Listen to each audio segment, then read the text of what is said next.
Good morning, dear students. Our next topic, it is enzyme catalysis. Okay. So this enzyme catalysis, normally we have seen so many chemical reactions, and those chemical reactions which they are carried out in the presence of catalyst, isn't it? They might be some catalyst initiated reactions. See here, enzyme catalysis means, see in our body, so many organic reactions are taking place, isn't it? In our body as well as in the case of plants also. So many organic reactions are there taking place, and these organic reactions, they are catalyzed by some organic substances called as enzymes. Okay. These organic reactions, they are catalyzed by some organic substances called as enzymes. And also these enzymes, they are complex protein molecules. The enzymes, they are complex protein molecules, and also these protein molecules, they are having a very high molecular mass. Protein molecules are having a very high molecular mass, and also this molecular mass, it will be usually about it will be greater than 10,000. Okay.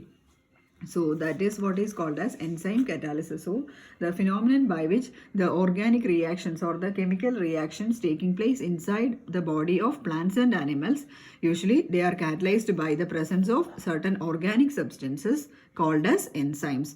And also these enzymes are complex protein molecules with a very high molecular mass of 10,000. Okay. Then next you have to go through some of the examples of this enzymatic reactions. Okay. So the first example is in the case of soya beans. Okay, in the case of soya beans, this urea, it is converted to carbon dioxide and ammonia. Okay, in soya beans, this urea, it is this soya beans has got an enzyme urease, and due to the presence of this enzyme urea, it is converted to ammonia and carbon dioxide. Okay. So you have to write down the equation. This urea, the formula is NH2CONH2. This is urea. In the presence of the enzyme urease in soya beans, this urea will be converted to ammonia plus CO2. Okay, so this is the first example. Then the second example, in yeast, one enzyme is there. Yeast has got cymase as well as invertase. Here I am writing the reaction or the reaction of the enzyme cymase. Okay. So in the cymase enzyme present in yeast, it will be converting the glucose to alcohol as well as carbon dioxide. Okay. So glucose, the formula is C6H12O6. 2 molecules of glucose. So this is glucose. So glucose, in the presence of the enzyme cymase, it is converted to alcohol and water to C2H5OH. C2H5OH is alcohol and, sorry, not water, it is carbon dioxide. Okay. Ethyl alcohol and carbon dioxide. Okay.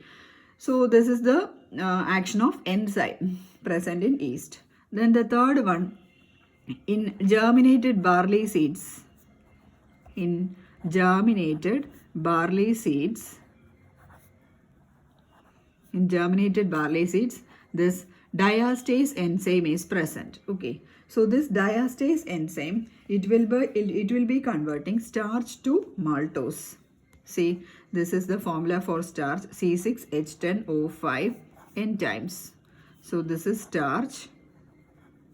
So this diastase present in germinated barley, it will be converting this starch to this maltose. Okay, so starch plus N molecules of H2O in the presence of the enzyme diastase, giving it will be converted to maltose C12H22O11. Okay. Then again, one more reaction is there. The reaction of the enzyme catalysis of maltase. Okay, maltase is another enzyme. So again, C12H22O11, fourth one, C12H22O11, that is maltose. Okay, this is maltose. This also maltose. So this maltose, it will be on hydrolysis in presence of the enzyme maltase. This will be converted to C6H12O6 plus C6H12O6. What is the purpose of writing these two molecules? See, the molecular formula is the same, but the structural formula is different for glucose as well as fructose. So the one is glucose and the another one is fructose. Okay. So these are some of the enzymatic reactions. So here you have to go through some of the examples. The enzyme present in yeast, then urease, then in germinated barley seeds diastase, and also the reactions. Okay, then one more reaction is there with the reaction of the enzyme invertase. Okay, so this invertase, it will be converting cane sugar to glucose and fructose. Okay, sorry, there's a mistake. See here, this maltose, in presence of maltase, it will be converting to glucose. Okay, to C6H12O6, 2 molecules of glucose. The enzyme invertase, invertase is converting this cane sugar to glucose and fructose. Okay, cane sugar, that is C12H22O11, C12H22O11 plus H2O. In the presence of the enzyme invertase, it will be converting to glucose and fructose, C6H12O6 plus C6H12O6. This is glucose and this is fructose. Okay. So this is cane sugar. So cane sugar on hydrolysis in the presence of the enzyme invertase, it will be converting glucose to, glucose and fructose. Then you have to go through some of the special features of this enzyme. Okay. So the first one, usually these enzymes are specific in their reaction. First point, enzymes are specific in their reaction. Enzymes are specific in their reaction. See, usually the specific means the reactions, the enzyme used in one reaction cannot be used in another one. That means it should be one of the enzyme, it will be reacting with that particular substrate molecule itself. Okay, and also the shape of the enzyme is such that, see here, I'll show you the diagram in the text. See here, the shape of the enzyme is such that it will be perfectly fitting into the substrate molecule. The enzyme will be perfectly fitting into the substrate molecule. Okay, so that an enzyme substrate complex is formed, and again the products will be formed. Okay, so here the shape of the molecule, shape of the enzyme will perfectly fitting into the substrate molecule at the active site. So this is the active site of the substrate molecule, and this into this active site, the enzyme molecule, it will be perfectly fitting. See here, it will be perfectly fit in the enzyme substrate complex, and then the reaction proceeds to form the products. Okay, so that is what is called as the specificity of the reaction. So the enzymes are specific, that means it fits the active site. So the first point is that it fits the active site. Then it comes in close contact with proper orientation. Comes in close contact with proper orientation. Comes in close contact with proper orientation.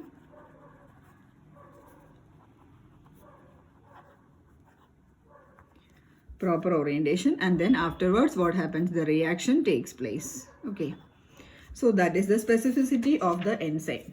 Then the second one is that these enzymes are sensitive to temperature. The enzymes are sensitive to temperature. That means usually these enzymes, it will be acting effectively at a temperature of 298 Kelvin to 310 Kelvin. That is the most efficient temperature of this enzyme, that is between 298 and 310 Kelvin. And also the temperature at which the reaction rate is maximum. The temperature at which the reaction rate is maximum, it is called as the optimum temperature.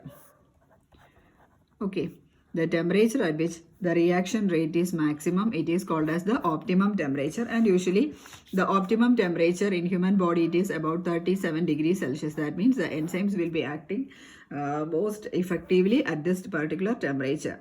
So what happens is that, see, while we are having fever, what happens? The body temperature increases, isn't it? So while this body temperature increases, the enzymes will stop acting. That is, the enzymatic action will not function above this particular temperature. Okay. Above this 37 degrees Celsius.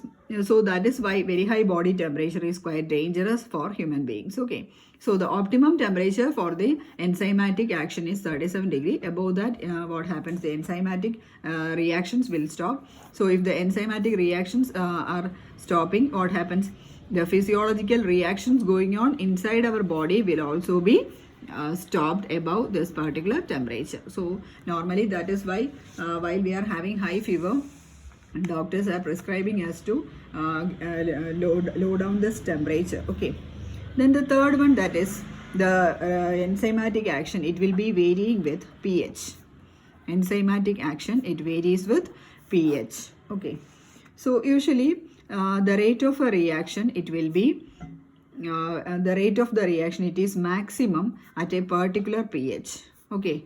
The rate of the reaction, it will be maximum at a particular pH value. And normally for human beings, the optimum pH, that means that that particular pH, we can call it as the optimum pH. That is, the rate of the reaction is maximum. And this optimum pH or the enzymatic action will be maximum at a pH of 7.4. Normally, see, our blood has got a pH of 7.4. So at this pH, the enzymatic action will be best functioning. Okay, best occurring.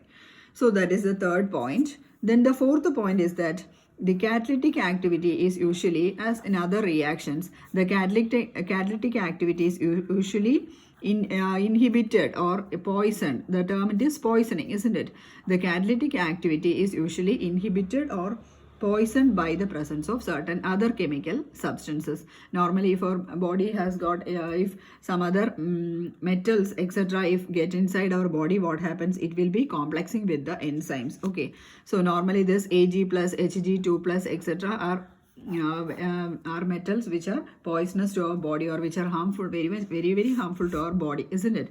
So if the presence of such metals are there, it will be inhibiting the action of enzymes. Okay. So enzyme, normally it will be having a functional group SH. Okay. So this enzyme, this is enzyme, and it has got a functional group SH.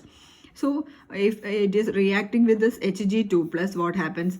This the two protons, it will be replaced by this Hg2 plus. So this is the enzyme with the functional group SH. So if Hg2 plus get inside our body, what happens? This Hg2 plus will be having a bond with this enzyme. Okay. So this two protons will be replaced by Hg2 plus. So it will be like this, S, then again S, then Hg. Okay. See how a bond is formed. So this will be acting as a poisoning, or it will be inhibiting the activity of enzymes. So this is the reaction with Hg2 plus. Similarly, we can write the reaction with Ag plus also. So enzyme with functional group SH plus Ag plus. So here what happens? In both cases, poisoning is there, isn't it? Here also poisoning. In both cases, poisoning is there. So what happens? This enzyme, then S, Ag. Okay, a bond is formed between the enzyme plus H plus. Here it has got 2H plus. Okay. So this is the catalytic inhibition or the poisoning of the enzymes. Okay. Then some of the drugs, usually it will be affecting the enzymatic action, or it will be preventing the bacterial action by making the enzymes properly functioning. Okay, so some drugs are there, that is, some examples are there in your textbook, that is, for example, sulfur drugs, then penicillin, sulfur drugs, then penicillin, then streptomycin, sulfur drugs, penicillin, streptomycin, these all prevents the bacterial action. Okay, usually these are some drugs which are given for certain diseases. So these drugs will be preventing the bacterial action, and it prevents us from pneumonia, then dysentery, pneumonia, dysentery, then cholera. Okay, so these are the drugs which are effective in treating this pneumonia, dysentery as well as cholera. Then the next one, that is we have to what are activators or coenzymes. So the next point, that is the activators or coenzymes.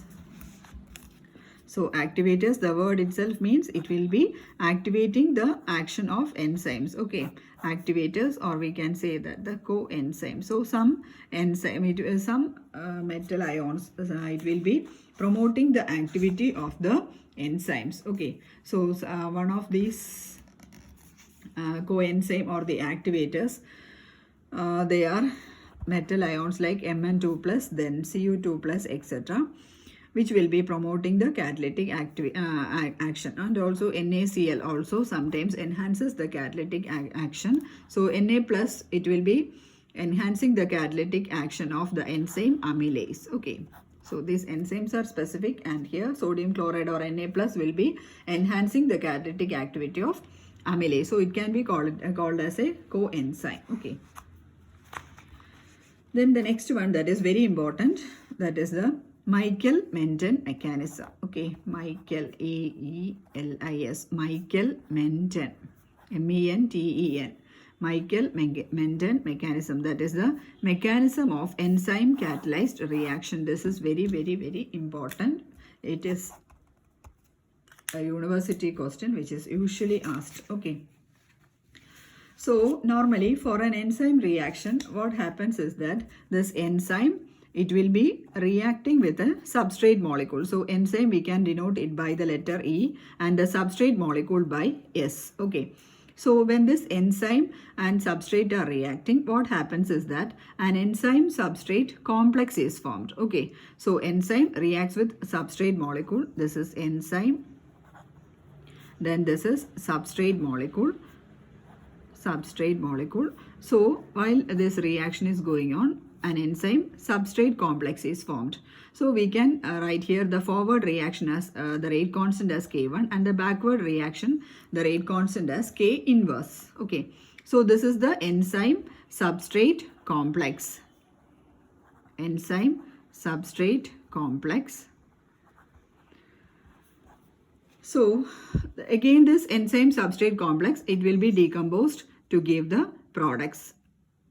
One of them products plus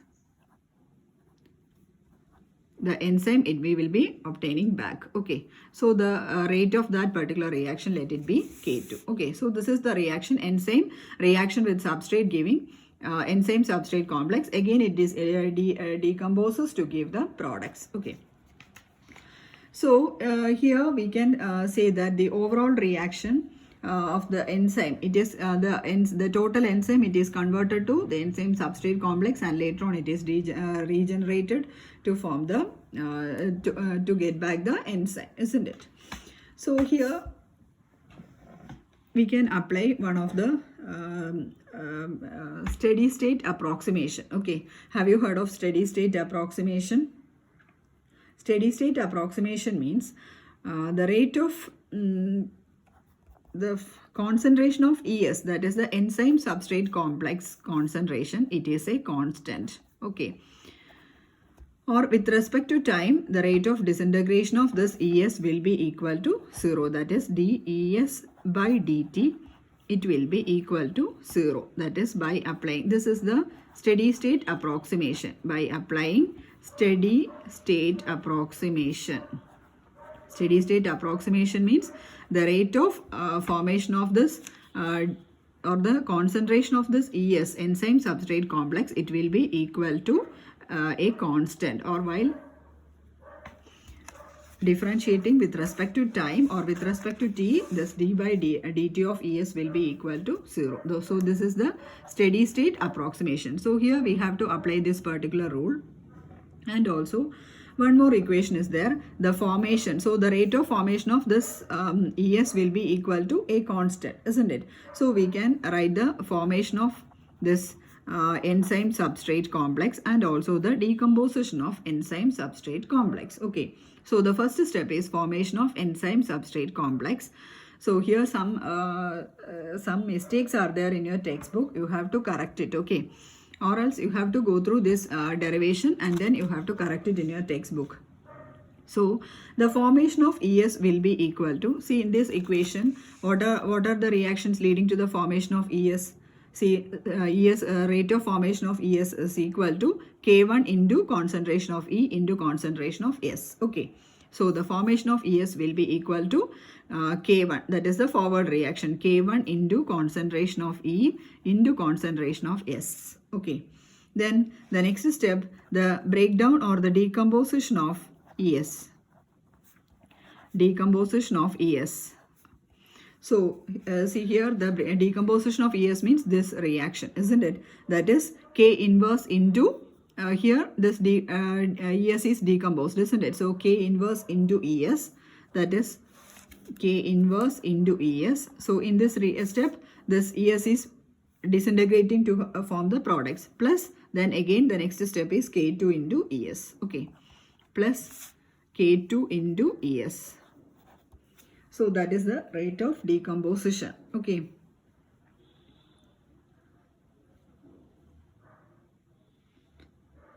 K1 into ES plus K2 into ES.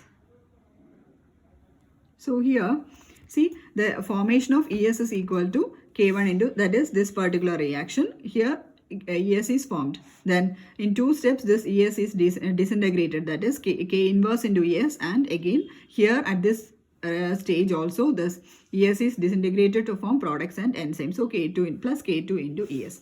Then you have to apply the steady state approximation, that is the concentration of ES will be a constant, or d by dt of ES is equal to 0. So we have to equate this equation to 0. Okay. So both of this will be equal, that is K1 into E into S. K1 into E into S, that is formation of ES. Then formation of ES is equal to breakdown of ES, that is equal to K inverse into ES plus K2 into ES. Okay, formation of ES is equal to breakdown of ES. Then again you have to simplify this equation, that is K1 into E into S minus, take to the left side, minus K inverse into ES minus K2 into ES, that is equal to 0. Okay. So this is equation number, say one more equation is there, the rate of formation of products, that is equal to, normally by applying the kinetics of this particular reaction, the rate of the reaction R is equal to, what is it, minus ds by dt, that is the disintegration of the substrate, or it will be equal to what, dp by dt, the rate of formation of products, isn't it? So here the products formation, what is the reaction rate constant, K2, isn't it? That is equal to, we can say that it will be equal to K2 into ES. So rate is equal to K2 into ES. That is one equation. Okay, that is the first equation. Okay, you have to write it at the first step, as the first step. Okay, rate is equal to K2 into ES. That is equation number 1. So here you have to put this as equation number 2. So this equation number 2. I will write the two equations once again.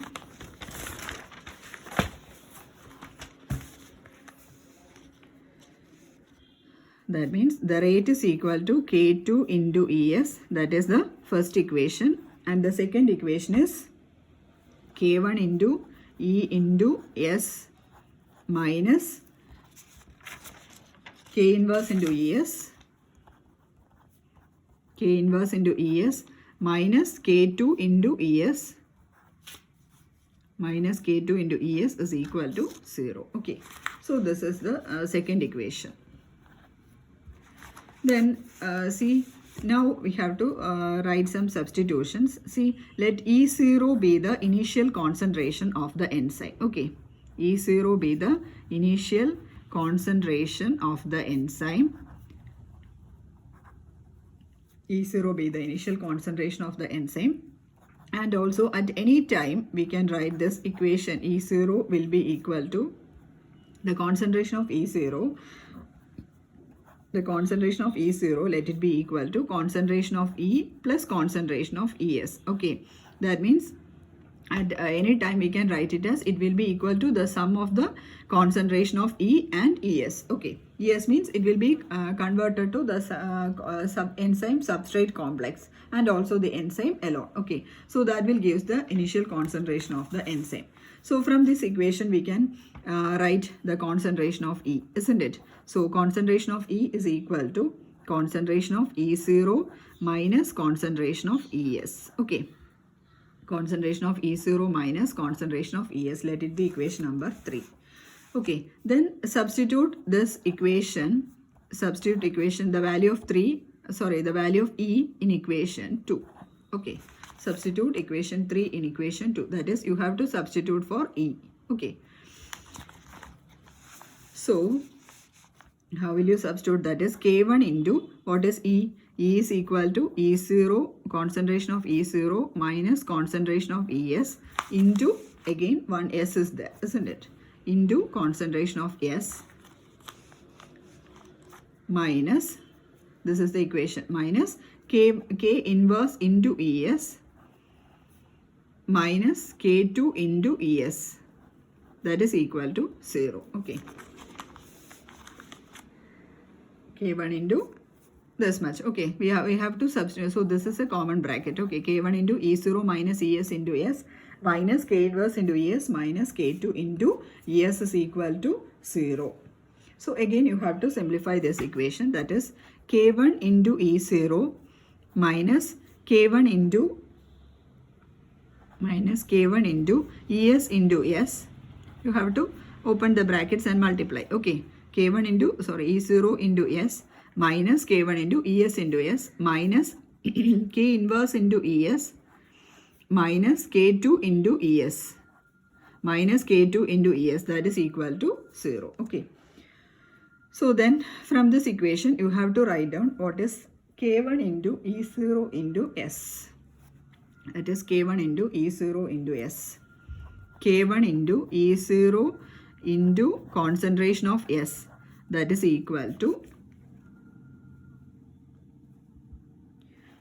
this will be going to the right side, K1 into ES into S plus this will be going to the right side, so it will become plus K inverse into ES, then again this will be going to the right side plus K2 into ES. Okay, so these are the this is the next step. So K1 into, we will be having K1 into E0 into X. Yes, so again see here what is the common term here? ES, isn't it? ES is the common term, so you have to take this ES outside and also write the equation for ES. Okay, so then ES will be equal to, what is ES? K1 into E0 into S, K1 into E0 into S divided by, then again here it will be K1 into S plus K inverse, ES is taken outside, isn't it? Plus K2. Okay, ES is taken outside, so that K1 into E0 into S divided by K1 into S plus K inverse in K inverse plus K2 into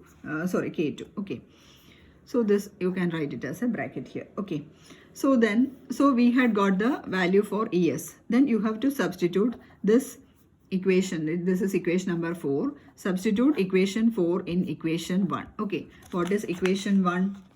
Equation 1 is rate is equal to K2 into ES. Okay, so equation 1 is rate is equal to K2 into ES. Then you have to substitute for ES. That is equal to K2 into, then what is ES?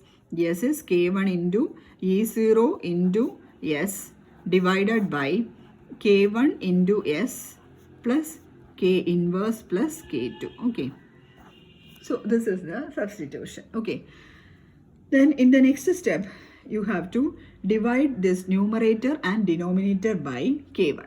Okay, so next step, divide numerator and denominator by K1. Divide numerator and denominator by K1. So while dividing the numerator by K1, this K1 got cancelled, isn't it? So it will be equal to K2 into E0 into S. So rate is equal to K2 into E0 into S. That is after dividing by K1 numerator. Okay, then next you have to divide the denominator by K1. Okay, so here K1 is divided by K1. So S, okay, plus K inverse plus K2 divided by K1. So here it becomes S plus in the second term there is no K1. So it will be like this, K inverse plus K2 divided by K1. Okay, so that is the next step. So here these three are constants. K inverse is a constant, K2 is a constant, K1 is a constant. So we can substitute it by another constant Km. So therefore rate R is equal to K2 into E0 into S, E0 into S divided by concentration of S plus Km. Okay, so here Km is called as the Michael-Menten constant. Michael-Menten constant. Km is called as the Michael-Menten constant, and Km is equal to, K inverse plus K2 divided by K1. Okay, so Km is called as the Michael-Menten constant. So this is the equation for this enzyme catalysis, that is rate is equal, this is a very important equation, rate is equal to K2 into E0 into S divided by S plus K. Okay, then you have to go through some of the conditions of this reaction. Okay, so 4 conditions are there, and the first condition is that at high concentration, at very high concentration, what happens is that the initial concentration of E0, it will be equal to the enzyme substrate complex. That means at very high concentration, there will not be any free E, isn't it? The enzymes will not be free. That means in all the enzymes, it will be converted to ES. So we can say that at very high concentration, ES will be equal to E0. Okay, all the initial enzyme will be converted to an enzyme substrate complex. So what is our first equation? Rate is equal to, so the first equation is rate is equal to K2 into ES, isn't it? Our first equation is rate is equal to K2 into ES. That is our first equation. So substituting this value in the first equation. So rate will be equal to K2 into, instead of ES, we can write it as E0. Okay. Rate is equal to K2 into E0. So this rate will be equal to, in this enzymology, it will be represented by Vmax, or we can write the equation as Vmax is equal to, rate is equal to, Vmax is equal to K2 into E0. That is one condition. Okay. Then again, again we have got the equation, the Michael-Menten equation is rate is equal to K2 into E0 into S divided by S plus K, isn't it? So I am writing the equation, that is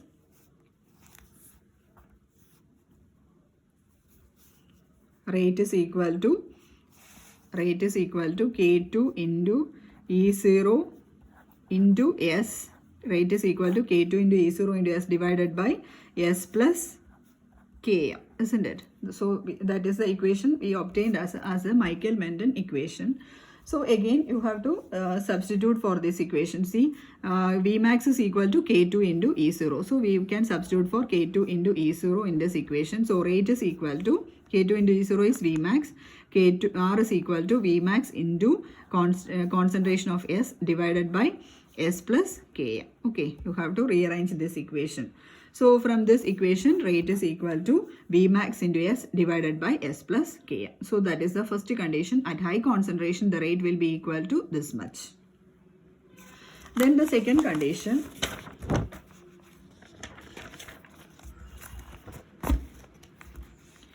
then the second condition, that is when Km is very much greater than this concentration of the substrate. Okay, when Km is very much greater than the concentration of the substrate.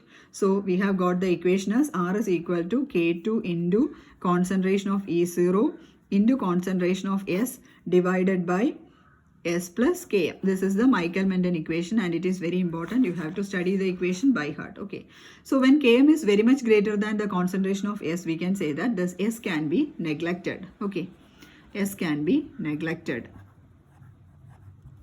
S can be neglected. So we can rewrite this equation as R is equal to, S we can avoid. So R is equal to K2 into concentration of E0 divided by S can be neglected again. So that will be equal to Km. Okay. So K2 into E0 divided by Km. So again, what is K2 into E0?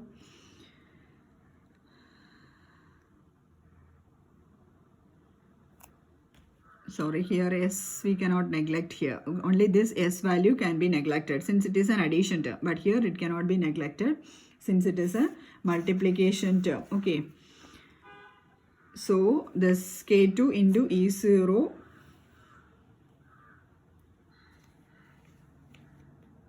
into S.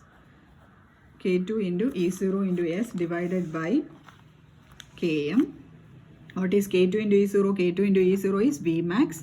Vmax into concentration of S divided by Km. Okay. Then again, Vmax by Km, we can say that they are all constant. So we can put it by another constant K dash into S. Okay. So the rate is equal to K dash into S. That means the reaction, it will be of first order. Okay. See, the rate is depending on only concentration of the one of the reactant, isn't it? So we can say that the reaction is of first order when Km is very much greater than S. Okay, that is the second condition. Then the third condition is that when the substrate concentration is very much greater than Km. Okay, when the substrate concentration is very much greater than Km.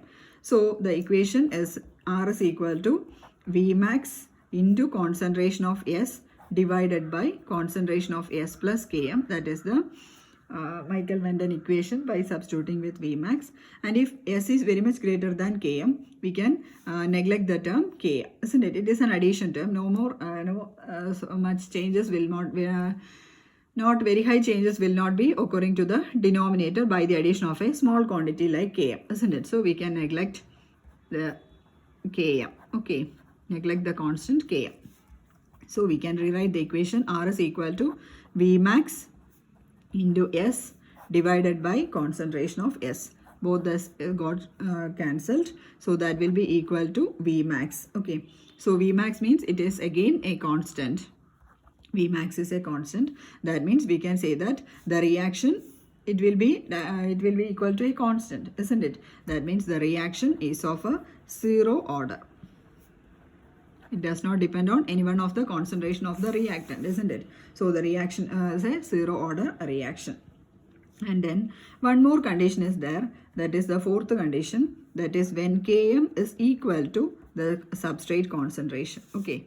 So we have to write the equation again. R is equal to Vmax into S divided by S plus Km. Vmax into S divided by S plus Km. So again we have to substitute for Km, isn't it? So Km is equal to S. So that is equal to Vmax into S divided by S plus Km. So instead of Km we can put it as S. So S plus S, that will be equal to 2S, isn't it? So Vmax into S divided by 2S, that is S got cancelled. So R is equal to half into Vmax, isn't it? R is equal to half into Vmax. So that is another condition. So these are the four conditions with the help of we are deriving from the Michael-Menten equation, and you have to go through all these conditions also. And then one more definition is there, K2. So here in the first step we had seen one equation, that is rate is equal to K2, isn't it? Rate is equal to K2 into concentration of ES, isn't it? So what is K2 here? K2 is called as the turnover number of that particular reaction. Okay, you have to go through that definition also. This turnover number, it is also very important. So in this reaction, this K2, it is called as the turnover number of the reaction. So here this turnover number means it is the number of molecules converted